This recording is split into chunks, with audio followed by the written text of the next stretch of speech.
Sa Dato Saudi Ampatuan, Maguindanao del Sur, arestado sa checkpoint operation ng otoridad ang isang lalaki matapos makuhanan ng hininalang shabu. Ang blotter sa report. Sa report ng pulisya sa lugar, nakatanggap umano sila ng impormasyon mula sa isang confidential informant hinggil sa isang kahina-hinalang individual na papalapit sa checkpoint. Inilarawan ng suspect na nakasuot ng short pants at itim na long-sleeved shirt, sakay ng itim na motorsiklo na may sidecar. Bandang 3:30 ng hapon nang dumating sa checkpoint ang nasabing motorsiklo at agad na pinara ng mga otoridad.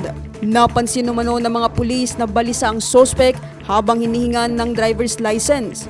Habang kinukuha umano ng suspect ang kanyang lisensya mula sa pitaka, napansin ng mga pulis ang isang transparent plastic sachet sa bulsa nito.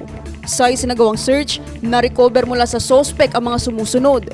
Isinagawa ang marking, photography at inventory ng mga ebidensya sa mismong lugar ng pagkaaresto sa presensya ng suspect, isang barangay kagawad at isang kinatawan ng media. Kasalukuyang nasa kustodiya ng Dato Saudi Ampatuan MPS ang suspect para sa tamang dokumentasyon at pagsasampa ng kaukulang kaso sa korte.